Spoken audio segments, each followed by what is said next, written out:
Listen, you need to move out. We've decided to stay in his house. It's too crowded for us, a newly married couple, to have everyone here. And this isn't even your house. If you don't like it, find your own place. Sophie can stay here if she wants. Kicking her out is unfair. My mom's words made me feel relieved, but my brother and his wife were still unhappy. This all started 5 years ago when my younger brother, right out of college, brought his girlfriend home and said he wanted to marry her. My name is Sophie. I'm 33 now, and my brother, who's 5 years younger, got married right after college. His wife was still in college, 3 years behind him. My brother and his wife really wanted to get married right away, but our parents suggested waiting until she finished college. Oddly enough, her parents didn't mind either way. It seems like she's a carefree spender, and her folks just want her out of the house as soon as possible. We'll cover her tuition today, but after that, she's your responsibility. So, anything other than her education isn't our concern, they said casually.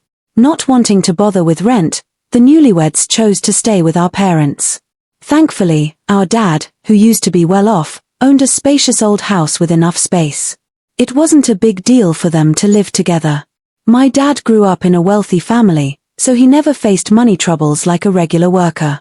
He hardly shared his thoughts, always wearing a smile and seeming a bit out of touch with reality. Mom often guided him, but I never saw him lose his temper. "I got a talking to from your mom again," he'd say with a chuckle. Dad was easygoing, taking everything in stride, which is probably why he and Mom got along so well. I adore Dad. He'd just laugh along when Mom scolded him. And so began the living arrangement with a newly married couple. My sister-in-law doesn't lift a finger around the house. She doesn't even bother with the vacuum or sorting her laundry from ours. Cooking? Forget about it. She waits for Mom or me to make meals. You could pitch in a bit, you know, I finally snapped, only to be accused of picking on her. "You're intimidating, sis.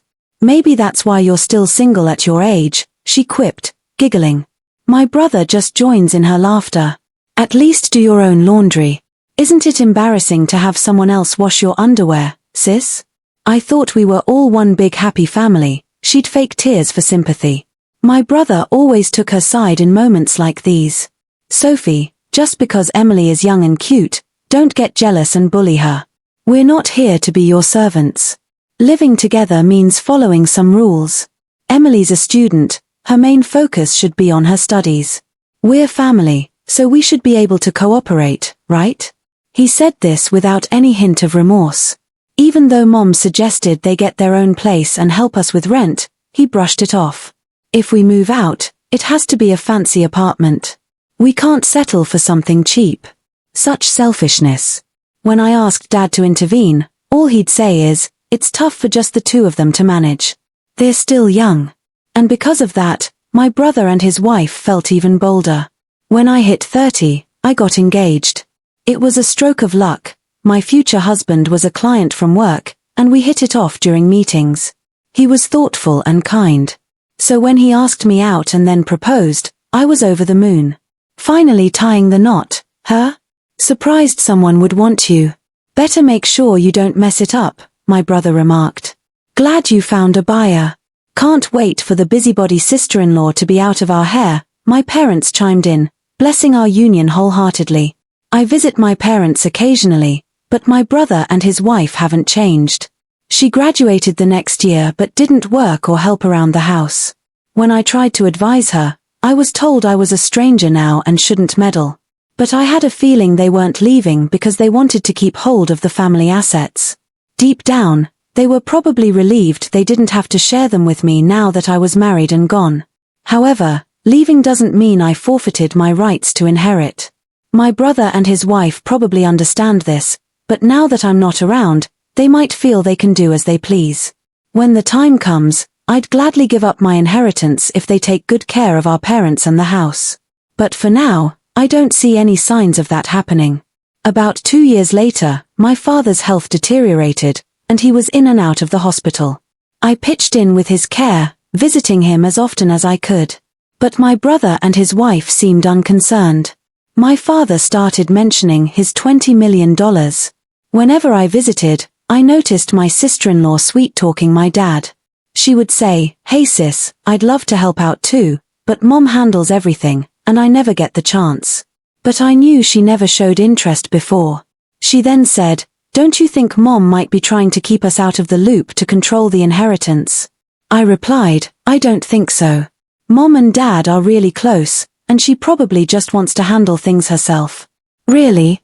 So you think we'll get a fair share when Dad passes?" she asked. "Stop it. Don't talk about such unlucky things. Dad's still with us." I was frustrated with my brother and his wife, who seemed to only care about money. It wasn't even clear if my father had that much money. While his family used to be well off, my father was just a regular worker, and I couldn't imagine he had a lot saved up. A year later, my father passed away. I rushed to the hospital as soon as I heard his condition had worsened, but when I arrived, he was already gone. The only comfort was seeing his peaceful face. I was sure he was smiling, being looked after by Mom until the end. "You're smiling, right, Dad? You were carefree until the very end." My husband left work early to join me, but my brother and his wife didn't come to the hospital. When I called my brother, he calmly said, "If he's already gone, what's the point of rushing there?" At the funeral, my brother and his wife didn't seem to be grieving. They were laughing and chatting. Right after the funeral, my brother brought up the inheritance. "As a couple, we'll inherit the $20 million from Dad," he said. "What? What do you mean? Did both you and Mom give up your shares? Can't we discuss this after the 49th day memorial? The funeral just happened today. It's better to settle money matters later. We live in this house as a couple, and I'm the eldest son, so the inheritance is rightfully ours," he replied. Bringing this up right after Dad's passing didn't sit well with me. I didn't particularly care about the money, but it angered me that my brother assumed I'd agree with him. "Fine, but in return, you better take good care of Mom." Who would believe such words? My mother spoke before I could object. "It's fine, dear. Arguing about this won't do any good, especially now." But Dad had just passed, and Mom was clearly feeling down. I couldn't just let it slide. "This isn't something to decide right now. Let's head home for today," my husband, who had been quietly listening, intervened. I held back until now, but my husband couldn't stand it any longer. That's when we decided to leave. It didn't feel right, especially after Dad's passing. "I understand your feelings, but right now, I'm more worried about your Mom. She's usually so strong, but she seems really down," my husband said. I was really worried about her too. I couldn't help but wonder why Mom agreed with my brother so easily. Was she swayed by him and his wife? Mom and Dad were always a strong couple. Losing Dad must have hit her hard. Honestly, I'd rather be reminiscing about Dad right now, but my anger toward my brother is clouding everything. Since then, my brother and his wife kept bringing up the idea of me giving up my share of the inheritance, but I refused to discuss it until after the 49th day memorial. When the time came, they brought it up again, but once more, Mom urged me to give it up. If Mom says it's okay, then it must be okay, right? Are you sure about this? Won't you regret it later on? I asked. After all, Emily is Dad's daughter, so don't worry. Well yeah, she's your wife, but that's not what I meant. I meant she has a right to inherit. At this point, Emily's practically been adopted by our parents. What? I was stunned. When I glanced at Mom, she simply nodded. Adoption by in-laws isn't exactly unheard of, Ray. It's not common for a bride to be adopted, especially not a son-in-law. If Emily inherits, we'll pay less in inheritance tax than if I were the sole heir. I was shocked that he had thought about it so deeply, wondering when he started planning this. Even more surprising was that Mom agreed. Then they asked me to give up the inheritance. Maybe Mom, being a mother now that Dad's gone, was worried about the future. But if it's Mom's decision, I suppose I can't argue. So, I decided to send in the inheritance renunciation document. I didn't want to argue about money anymore. Luckily, my husband isn't one to fuss over it, and he trusts me to make the decision about the inheritance. If giving it up means Mom can live peacefully from now on, then it's the best choice. About a month later, my sister-in-law called me. It looks like your Mom is losing her memory. What? But she's always been so tidy. The house must be a disaster if she's not cleaning. It was hard to believe that my mom, who was usually meticulous about cleanliness, could leave laundry lying around and not bother to clean. And after she's just eaten, she yells at me, "I'm hungry. Are you trying to starve me? Can you imagine?" And I'm the one cooking for her. She's turned into a completely different person. Is it true? Have you taken her to the hospital? It seems unbelievable. She gets aggressive when I try to get her out, and it's embarrassing to be seen with her in public. Sam thinks I should just let her be, but I'm the one dealing with her all day, and I'm at my wit's end. Honestly, I'm tired of it. So, I decided to stop by my parents' house on my way home from work. I was speechless at the sight of my mother, who looked unrecognizable. She was sitting on her bed in dirty pajamas, hair unkempt, with vacant eyes. It's only been a month, but she's changed so much. It's clear she's not herself. "Mom, you know who I am, right? What's happened to you? Who are you?" my mother asked, tilting her head. "This can't be real. I mean, look at her. She should be sitting right. What's happening? And the room is a mess. How did it get this bad?" "Well, I don't know about all that, but you guys promised to look after Mom, didn't you? Taking care of an elderly woman isn't part of the agreement. There's no written contract when it comes to caring for parents." "What are you talking about?" "In that case, dear sister-in-law, it's your turn to take care of her. I was going to do that without being asked." "Let's go home, Mom," I said, attempting to lead her, but she stubbornly resisted. She wouldn't budge, shaking off my hand even when I tried to pull her. She clung to the bed, refusing to move. "What's happened to you, Mom?" I had no choice but to back off that day. Even when my husband and I returned the next day to fetch her, she still adamantly refused to move. "I want to be with your father," she cried. It was hard to believe my mother had become like this. I have a job and can't visit her every day, so I wanted her to come to my house, but she refused to leave her old home. Sometime later, I received a call from my younger brother. "Sis, we've moved." "Really? Where to? Did you take Mom with you?" "I wouldn't drag around an elderly woman. She's just a burden, Sam." "What's wrong with you?" "Mom mentioned Dad's valuable securities are in the safe deposit box. If we sell the house, we'll get around $20 million. "What? It'll be a problem if Mom stays in that house forever, so sis, get Mom out of there as soon as possible. I'm relying on you." "Wait, hold on, what are you saying?" "So that's the situation. Please take care of mother-in-law." As soon as my sister-in-law, who seemed to have taken over my brother's role, made that statement, the call abruptly ended. Despite repeatedly dialing, they didn't pick up. I left work early and rushed to my parents' house to persuade my mother to come to my place. I anticipated her usual resistance, but this time she quietly agreed, which was a relief. It seemed like Mom understood that nobody was staying in that house anymore. She remained silent during the drive home, but when we arrived, she suddenly perked up. "Can I use your bathroom?" she asked and hurried inside. I was perplexed and stood there trying to make sense of it. The mother I just saw was unmistakably the same as before. What in the world is going on? I felt like I'd been struck by lightning. When my mother emerged from the bath, she requested some clothes. I quickly fetched her some of my own and a fresh set of underwear I had bought for her. "Ah, I feel so refreshed," she said. "Ah, I feel so refreshed," Mom exclaimed with a bright smile as she dried her hair with a towel. "Mom, what's happening?" I asked, bewildered. Just then, my husband walked in, looking just as stunned at the sight of my mother. Suddenly, my mother burst into laughter. That was quite the performance, wasn't it? I used to be in the drama club in high school. They say to deceive the enemy, you must first deceive your allies, and it seems to be true, doesn't it? It turned out my mother had been faking her senility. But why? I couldn't make sense of it. "Just wait and see. That couple will do something worse soon," she said. "By that couple, do you mean Sam and his wife?" I asked.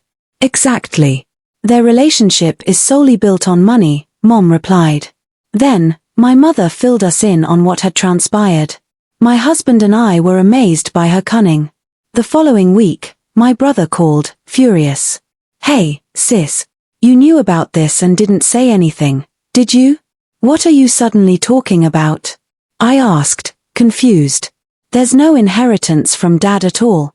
When I checked the safety deposit box Mom mentioned, there were only loan agreements inside. So remember that $20 million? Well, that's actually a $20 million debt. Did you not bother to check? Typical of you, the only son in our family, to inherit all of Dad's debts." "Well, technically, that's still part of the inheritance," I replied. In the past, Dad, being too trusting, had acted as a guarantor for a friend's business without Mom's knowledge. The business failed, and the friend kept borrowing from Dad until it went bankrupt, leaving behind only the debt. To make matters worse, the friend disappeared without a trace. It turned out that our family home had been put up as collateral due to the debt incurred back then. This might have even contributed to Dad developing dementia. It was only then that Mom found out about it. Dad kept saying, "There's a $20 million inheritance." His words led my younger brother to mistakenly believe there was a hefty cash inheritance, so he and his wife decided to move in with our parents to seize as much money as possible. Dad, without suspecting anything, agreed to my brother's plan, but Mom saw through my brother's scheme and chose not to object. She knew he was so eager for the inheritance that she could simply hand it over to him. To shield Dad's dementia, Mom deliberately kept my brother and his wife away from him. After Dad's passing, when my brother and his wife finally showed their true intentions, Mom pretended not to notice and observed their reaction, biding her time for the right moment. "I'll renounce the inheritance too," I said. "It's too late for that. Did you know you can only renounce an inheritance within 3 months of learning about it? We're well past that period now, so you two will have to shoulder the debt together," Mom revealed. Mom had been waiting for this moment. She feigned senility until the deadline for renouncing the inheritance had passed. My brother's only goal in living with Mom was to extract information about Dad's inheritance. When the time came, Mom casually mentioned the safety deposit box as if it had just occurred to her. With the information they needed, my brother and his wife swiftly left the house. All along, they had been playing into Mom's hands. Emily is threatening divorce if she doesn't get any money, but legally, she's Dad's child, so she can't escape the debt even with a divorce, right? I asked. Exactly. But I quit my job thinking I could live a life of luxury with $20 million, but I don't have that kind of money, my brother lamented. "Oh dear, you've really gotten yourself into a mess, haven't you?" I said, not without a hint of sarcasm. "So naturally, you'll help me out, right?" he asked. "Why should I help you? You're the one who pushed Mom and me to renounce the inheritance, so I shouldn't be involved anymore. Well, thanks to you, I'm in this mess. I'm sure Dad is crying tears of joy to have such a beautiful son. Good luck paying back the debt." The family home was seized due to the mortgage, leaving the land and house worth nearly $720,000, insufficient to cover the debt. My brother and his wife struggled to make repayments while their marriage suffered under the strain of financial stress. As Mom predicted, they eventually divorced, consumed by constant money disputes. Mom agreed to dissolve the adoption, making Emily a stranger to us. She likely hoped this would absolve her of the debt, but reality is unforgiving. Despite the dissolution, Emily still inherited the debt from her father's passing. "You deceived me," my sister-in-law stormed in, her anger palpable. However, we hadn't intended to deceive her. Mom was heartbroken to see my brother and his wife happily calculating money instead of mourning their father's death. She remained silent, overwhelmed by their greed. Their behavior served as a cautionary tale of the consequences of unchecked greed. Afterward, my brother continued to pester us for money, prompting us to relocate without informing him. To my surprise, I discovered that Dad had taken out a substantial life insurance policy with Mom and me as beneficiaries. Despite his passing, he had diligently kept up with the premiums. The fact that my brother wasn't listed as a beneficiary left me questioning whether Dad had been aware of the situation all along. Despite his seemingly carefree demeanor, perhaps the true strategist in our family wasn't Mom but Dad. He had once murmured, "There's a $20 million inheritance." Whether intentional or not, I can't say for certain. Now, my husband and I used the insurance payout as a down payment on a new home. Meanwhile, my brother and his ex-wife seemed to be working while dealing with pressure from loan sharks. Their troubles were no longer my concern. Even after our move, my brother persisted in contacting us, demanding to know our whereabouts. That's when I mentioned the insurance money. "You renounced the inheritance, so that money should be mine," he shouted. However, inheritance renouncement and life insurance are distinct matters. Unlike inheritance, life insurance payouts go directly to the named beneficiary. I explained this to him and promptly blocked my brother and former sister-in-law's contact details. Now, we're enjoying a peaceful life as a family of 3. Mom is thriving, both physically and mentally, the epitome of good health. My husband and I pray that she continues to live a long and fulfilling life. Because I was always seen as the bad guy for overshadowing her, I wish I had rubbed my achievements in her face more. Looking back, I wouldn't change my accomplishments, but I do regret not standing up for myself more. 2 years ago, when we turned 21, we had both graduated. Allison graduated from a regular college, while I graduated from one of the top business schools in the state. Not only that, I was the valedictorian and had received a scholarship, saving my parents a lot of money on my education. You might think I'm crazy, but I actually hoped my parents would be happy for me. Instead, they focused all their attention on Allison and her uncertain future because she had barely passed her studies. Both of us had moved back home, but while I was already working as an intern from home, Allison was struggling to find a job, facing rejection after rejection. My parents were more concerned about her, barely acknowledging my achievements or congratulating me. I wasn't surprised, but I was definitely disappointed. I tried to hide my feelings because I was still living with them and hadn't saved enough to move out yet, so I kept quiet about how hurt I was. But after our 21st birthday, I couldn't take it anymore. I expected them to do something special for us, but the day before our birthday, I found out they had all gone to the beach with Allison and her friends, leaving me alone at home with just a note and a $50 gift card. I felt utterly shattered. They had taken Allison on a beach trip while I got nothing but a brief note and a small gift. Many things had been unfair in my childhood, but this was the last straw. It was so disappointing and heartless that I decided to move out that very day and never look back. I had a few friends who offered to let me stay with them until I could find my own place, which wouldn't take long because the company I was interning at was likely going to hire me after the internship. So I only needed a place to stay for a maximum of 2 months. I packed my things and moved in with a friend without telling my parents or sister, and I haven't looked back since. They didn't miss me enough to ask me to come back. They did call me the day after I moved out, but not to wish me a happy birthday. They wanted to inform me that they'd be back soon and mentioned that I should probably fix the leaky tap. I told them I had moved out, hoping for some kind of reaction, but there was none. My parents seemed fine with it, and Allison didn't care. That was the last meaningful conversation I had with my family. Since then, I haven't visited them, and they haven't reached out to me either. Occasionally, I'd hear about Allison from my friends, but that was the extent of my knowledge about her life. They were unaware of my parents, and my parents knew little about me. Over the past 2 years, I've worked hard and now have my own place. It's not extravagant, but it's a comfortable apartment in a good neighborhood. The rent is manageable with my income, which is quite an achievement considering the struggles many people my age face. I'm content with how my life has unfolded, and I've made a conscious effort to keep thoughts of my family at bay. Recently, I learned that Allison got married to a businessman much older than her and is now enjoying life in California.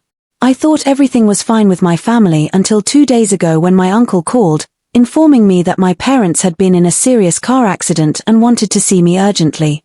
I hurried to the hospital as soon as I could because, despite everything, I'm not heartless.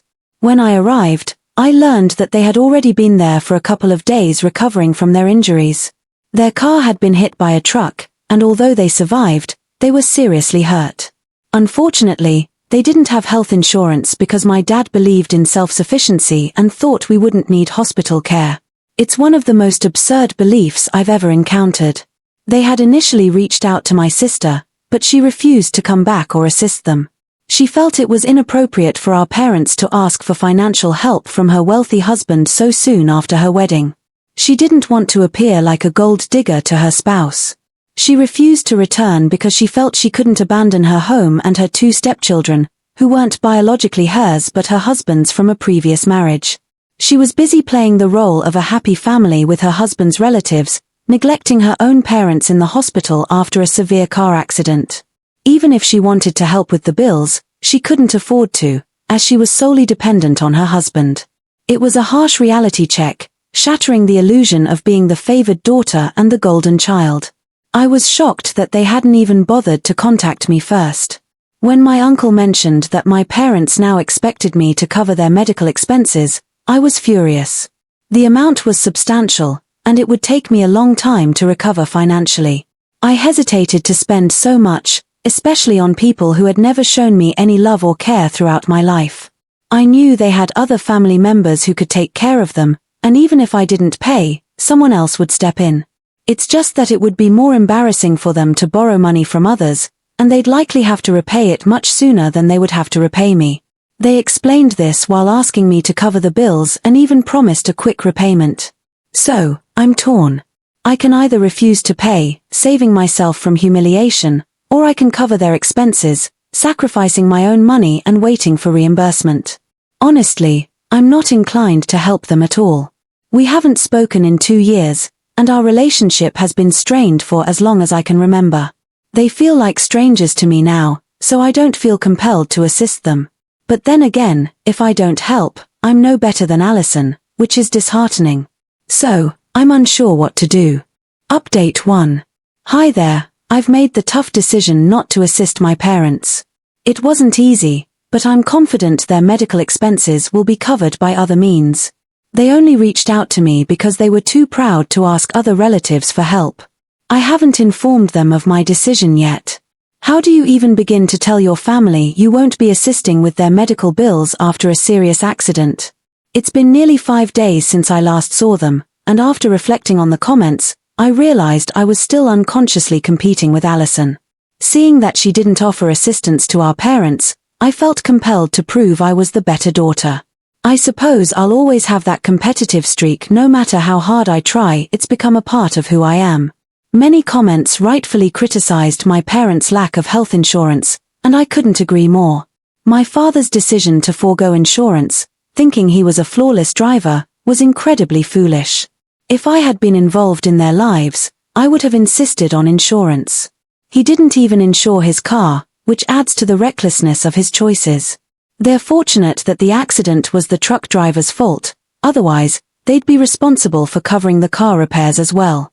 As for their financial situation, which many of you inquired about, I'd say my parents are comfortable. They're neither wealthy nor struggling.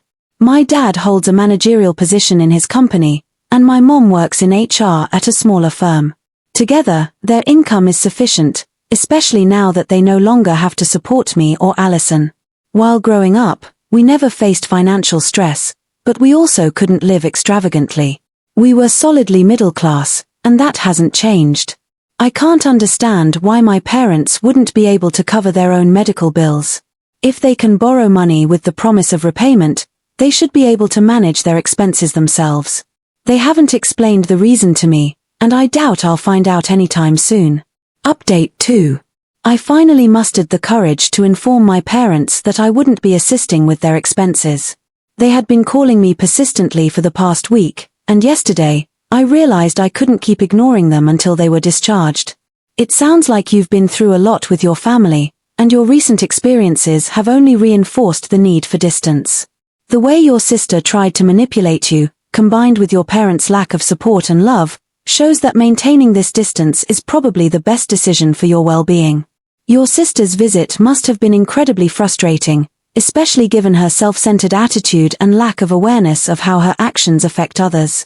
It's clear that she's wrapped up in her own world, unable to see the reality of her situation or the impact of her choices. It's unfortunate, but some people never change, and it seems like Alison is one of them.